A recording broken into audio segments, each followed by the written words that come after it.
일란성 쌍둥이였던 것 같아요. 형하고 동생이 너무 달라요. 외모도 다른데다가 성격도 다릅니다. 이 두 사람이 한 집에 살려고 하는데 좀 안 맞습니다. 우리 너무 안 맞으면 살기 어렵죠. 역시나 안 맞아요. 안 맞는데 좀 생각하는 것도 달라고, 인생의 목적과 목표하는 게 달라요. 들여다보면 인생에서 야반도주를 3번 했습니다. 야반도주 한 번 하는 것도 정말 만만치 않은데 3번 했습니다. 첫 번째 야반도주가 형을 속여가지고, 형만 속인 게 아니라 아버지까지 속였어요. 진짜 용서 못할 죄를 지은 거죠. 그리고서 도망을 갑니다. 요즘은 속된 말로 하면 튀었어요. 어디로 튀었냐면 외삼촌 집에 좀 잠깐 가 있기로 했는데, 이 잠깐 가기로 하는 이 시간이 20년이라는 시간을 보내요. 그 시간에 엄마가 돌아가셨어요. 성경에 리브가라는 얘기가 안 나와요. 20년 후에 돌아왔을 때 아버지가 아직도 살아계셨어요. 앞을 잘 못 보고 좀 이렇게 노인성 여러 가지 노화된 퇴행성 변화가 있음에도 불구하고 오래 살았어요. 그래서 보니까 이제 20년 전에 야반도주 했는데, 야반도주 했던 곳을 다시 오려고 하니 별로 추억도 안 좋고, 그곳에 형이 살고 있는데 형이 감정이 무척 안 좋아요. 왜? 나도 속였고 아버지도 속였어요. 근데 나를 한 번도 아니고 2번씩이나 속인 아주 극악무도한 동생인 거죠. 정말 죽이고 싶을 정도예요. 미워서. 근데 어쨌든 이제 돌아오는데, 두 번째 야반도주한 것이 외삼촌 집에서 20년 동안 생활하다가 좋게 나온 게 아니에요. 보니까 이번에는 이제 또 누구를 속였냐? 외삼촌 라반을 속였어요. 속이고 싶어서 속인 건 아닌데 어쩔 수 없이 어쨌든 이 거짓말하고 도망 나온 거예요. 사실은 말 안 하고 온 거예요. 사실. 그러니까 너무 이제 그 관계가 안 좋은 거죠. 그래서 그 형 라반이 그 아들과 함께 쫓아오지 않습니까? 3일 길을 그냥 말을 타고 막 쫓아오죠. 야반도주한 그 야곱과 그 아내를. 근데 문제는 이 두 번째 야반도주는 갈 곳이 만만치가 않아요. 첫 번째 야반도주 할 때는 외삼촌 집으로 도망갈 수가 있었는데, 두 번째 야반도주 고향으로 돌아갈 때는 누가 기다리냐? 20년 동안 칼을 갈고 있던 형을 만나야 되는 거예요. 아마 20년 동안 숫돌에 칼을 가느냐고 칼이 몇 자루 다 없어졌는지도 몰라요. 이 동생 오기만 해봐라, 만나기만 해봐라, 막 그랬다 했는데 드디어 오는 거 아닙니까? 근데 이제 야곱은 20년 전에 자기 죄를 알렸다고 자기 죄가 알아요. 근데 형이 안 좋아할 건 분명하고, 안 좋아하는 정도가 아니라 오면 넌 죽었어, 이거 아닙니까? 그래서 이제 이 창세기 32장을 보면 요즘에는 회사 직원들을 보냅니다. 형한테 우리가 가고 있는데 형 어떨까 하고 이제 보내는 부분이 나옵니다. 왜냐하면 그 32장 3절을 보면 이렇게 됩니다. 야곱이 세일 땅 에돔 들에 있는 형 에서에게 자기보다 앞서 사자들을 보내매, 이렇게 되어 있습니다.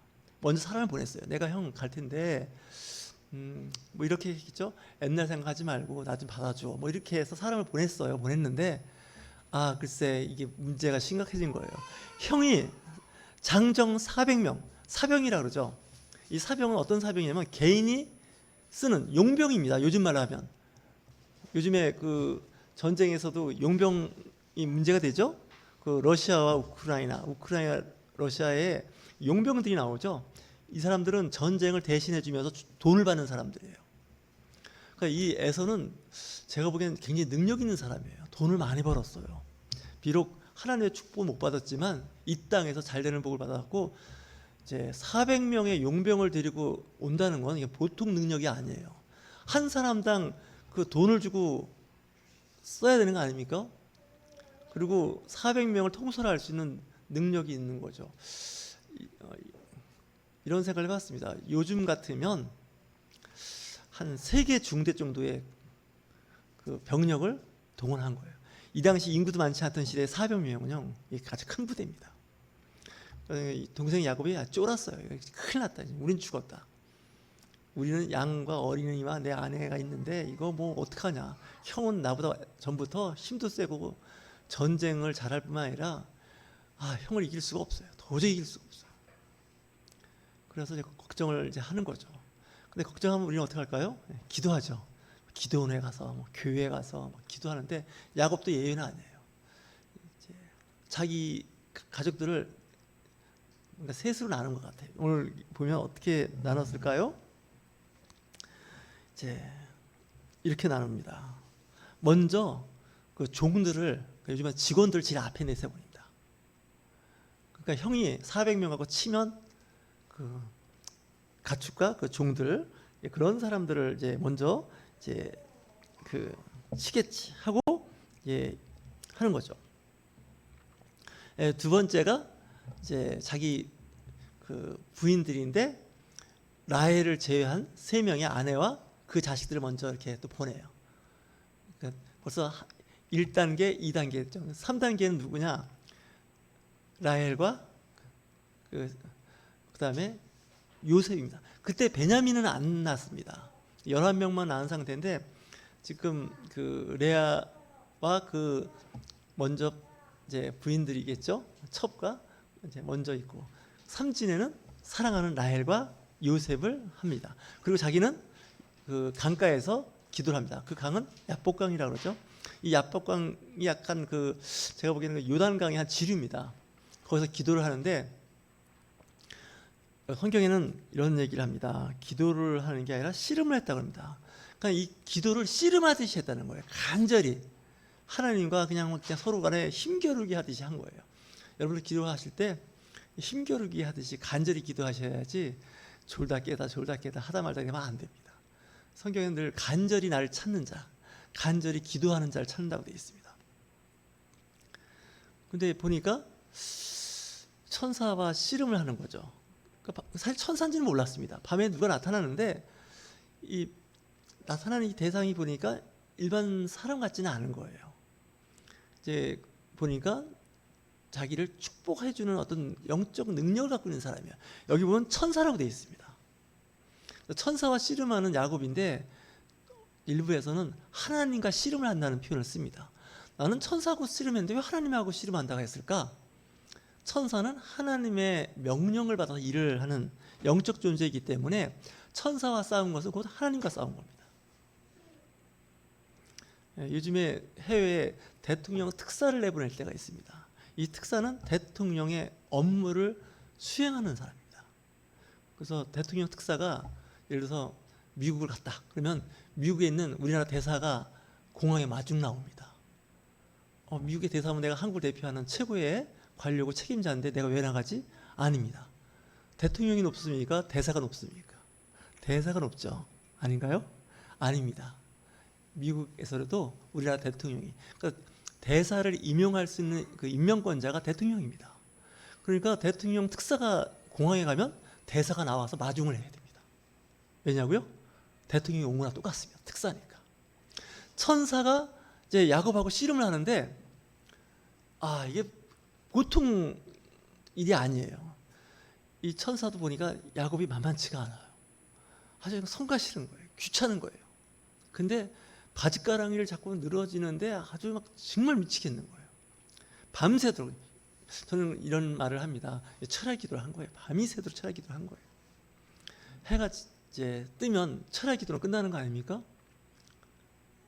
근데 그때까지 안 놔주는 거예요. 나 못 놔줘요. 노라니까.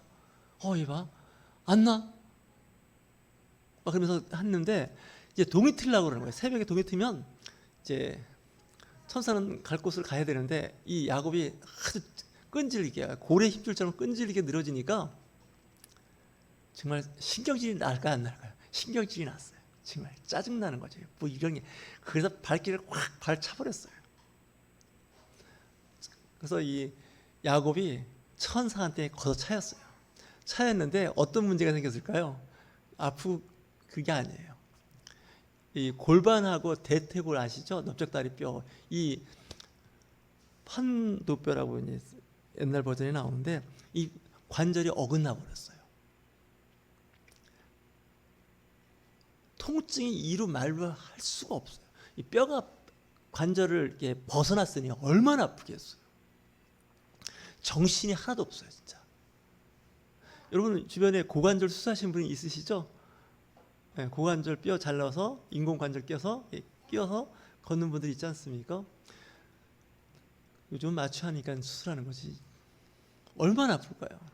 근데 야곱이 독종이에요. 그쯤 되면 그냥 내가 잘못한 것 같고 안 되겠다 해서 놔야 되는데, 그래도 바짓가랑이를 짚고 축복을 해달라는 거예요. 천사가 지쳤어요. 뭐 이런 인간이 다 있나. 그래서 이제 묻습니다.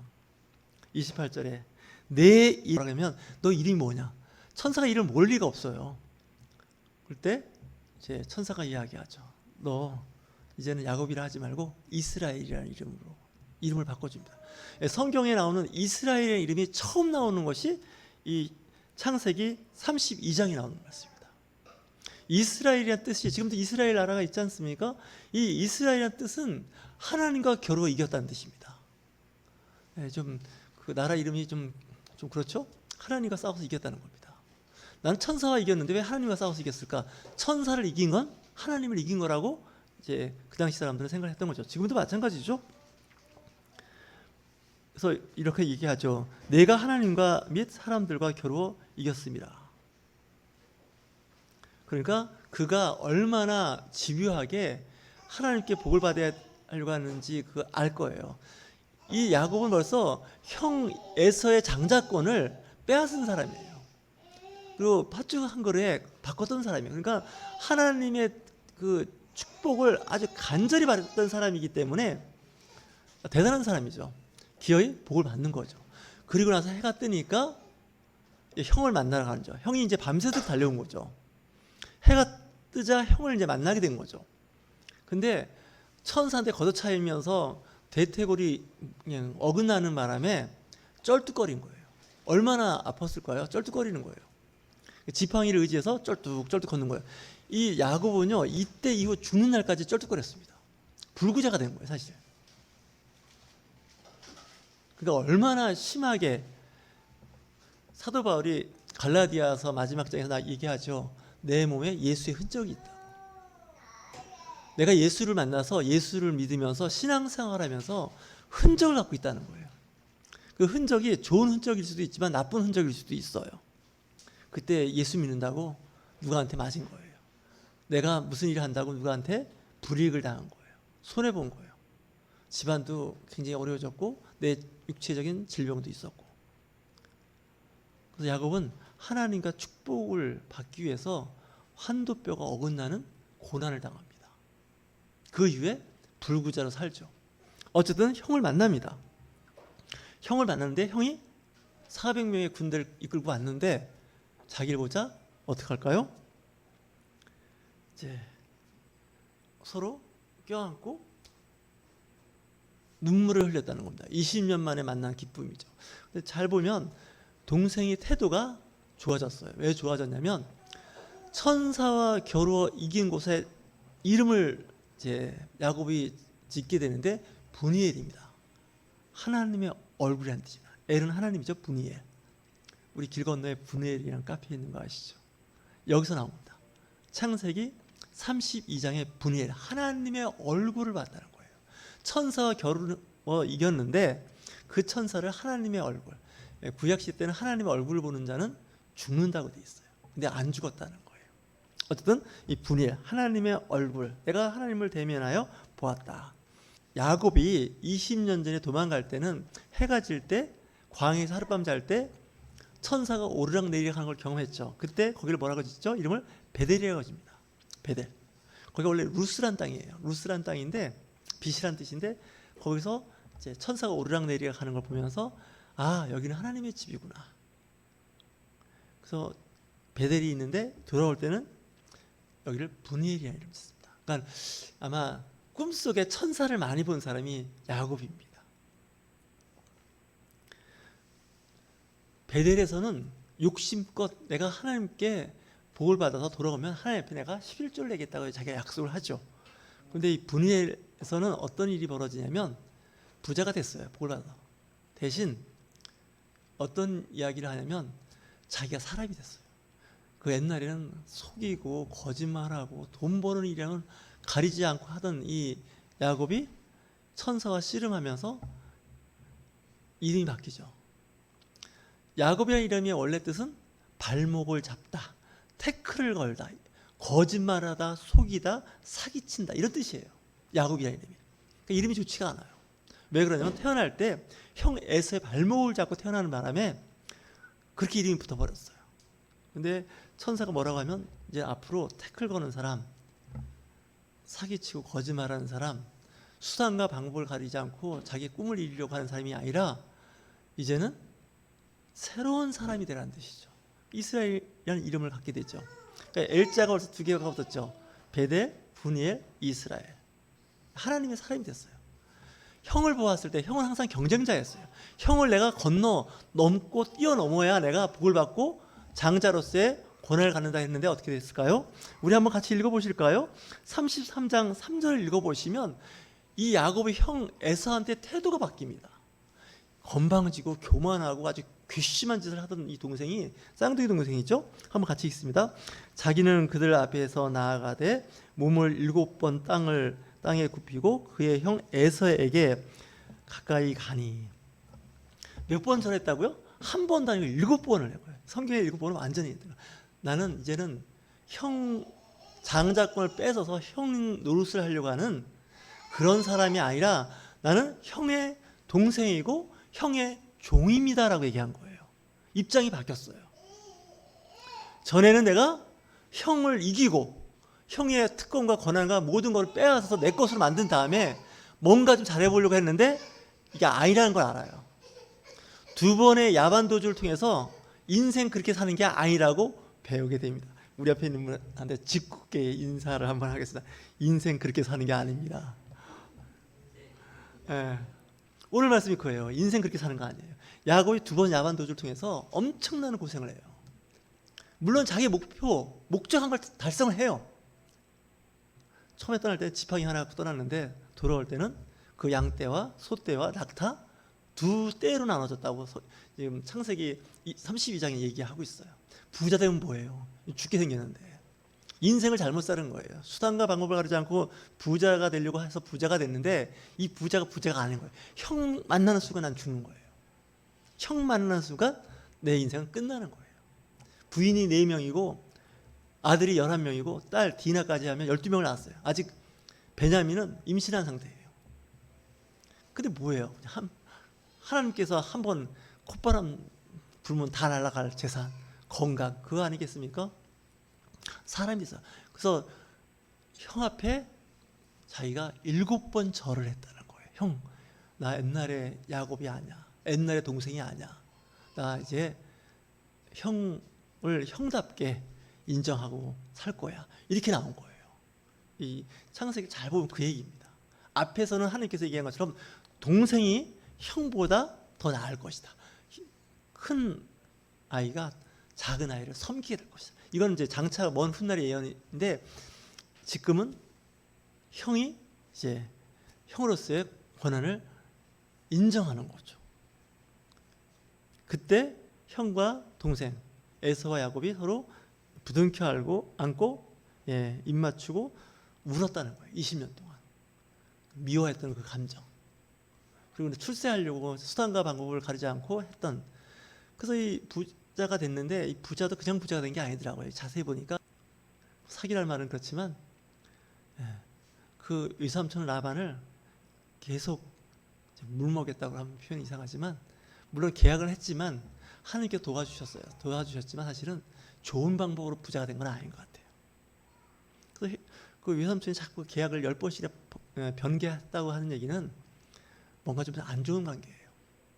물론 라반도 좋은 외삼촌으로서의 일은 안 했지만 이 조카 야곱도 만만치 않아요. 그래서 사람은 조심해야 돼요. 심은 대로 거둔다고요. 잘못 심으면 아주 결과가 안 좋을 수 있습니다. 자, 이렇게 얘기하죠. 동생 야곱이 형한테 이제 선물을 준비했습니다. 형, 내가 20년 동안 타 지역에 가서 돈을 많이 벌었는데 형한테 내가 줄 게 있어. 이렇게 이야기하죠. 뭘 주냐면 그 재산이 있습니다. 돈을 많이 벌었죠. 돈 버는 거에 일부를 내가 형한테 주겠다라고 얘기합니다. 그러니까 내가 살려준 거에 대한 보상이에요. 동생으로도 받아들였다는 것에 대한 고마움이기도 하고. 자, 이렇게 얘기하죠. 야, 너 20년을 만났는데 반갑다. 근데 그건 그거고 왜 이렇게 양떼와 직원들, 그죠? 요즘 종이라고 돼 있지만 직원들이 많아요. 그러니까 대기업을 이룬 거예요. 요즘은 재벌이 된 거예요. 재벌이 됐는데 돈 버는 방법이 별로 썩 좋은 방법은 아니었는지 모르겠는데 일단은 재벌이 된 거예요. 그래서 이제 요즘 같으면 내가 주식회사를 크게 했는데 주식의 얼마를 내가 형한테 줄게요. 뭐 이렇게 얘기가 된 거죠. 그런데 형도 보니까 진짜 나 속이고 아버지 속이고 도망을 가더니 부자는 됐네. 이렇게 생각을 하죠. 자, 그러면서 이렇게 얘기하죠. 동생이 이런 얘기하죠. 내 주께 은혜를 입으려 함이니이다. 그래서 여기서 내 주께라는 건 뭐냐? 누구를 얘기하면요, 하나님이 아닙니다. 형을 주님이라고 부릅니다. 이 정도 되면 이제 사람 성질 다 죽은 겁니다. 형을 깔아뭉개고 뭐 어떻게 해보려고 했는데 형을 내 주께 은혜를 입으려 합니다. 이렇게 얘기하죠. 물론 하나님도 되겠지만 여기서는 이제 그렇게 얘기하는 거죠. 그래서 에서가 그럴 때 이렇게 얘기하죠. 9절에 에서가 이르되 내 동생아 내게 있는 것이 족하니 내 소유는 내게 두라. 나도 부자야. 너만 부자인 줄 아냐? 나도 부자야. 20년 동안 부자야. 아버지는 너한테만 축복하고 나한테는 축복 안 했어, 사실. 그죠? 근데 하나님께서 축복을 해주셨습니다. 축복을 해서 부자가 됐어요. 400명을 끌고 올 정도면 부자가 된 거예요. 성경을 읽으실 때 하나님은 편협하신 하나님이 아니에요. 말씀을 그렇게 하셔도 다 복 주세요. 그 동생이 좀 뭐 주식에 내가 10% 20% 드릴게요 했더니 필요 없어. 나도 부자야. 나도 충분해. 그러니까 이삭의 쌍둥이 아들은 다 부자가 된 거예요. 각각의 영역에서 부자가 된 거죠. 그랬더니 뭐라고 얘기하죠? 한번 우리 그 10절에 한번 같이 읽으실까요? 33장 10절입니다. 야곱이 이르되 그렇지 아니하니이다. 내가 형님의 눈앞에서 은혜를 입었사오면 청하옵건대 내 손에 이 예물을 받으소서. 내가 형님의 얼굴을 배운즉 하나님의 얼굴을 본 것 같다오니 형님도 나를 기뻐하심이니라. 멋있지 않아요? 그 원수 같기도 하고 내 인생에 걸치적거리는 아주 그냥 장애물. 20년 만에 사람이 되어 들어온 거예요. 하나님의 얼굴을 본 것 같다는 거예요. 정말 이 성경에서 보면 참 감동적인 아주 드라마 같은 이야기가 나오죠. 내가 형을 보는 것이 하나님의 얼굴을 봤다는 거예요. 그러니까 아주 가장 극치의 표현이죠. 여러분들 나중에 회사 가서 출근하시면 사장님 얼굴을 보면 뭐라고 한다고요? 사장님 얼굴을 보니 하나님의 얼굴을 본 것 같습니다. 우리 옆에 계신 분들 한번 얘기하실까요? 옆에 계신 당신을 보니 하나님의 얼굴을 본 것 같습니다.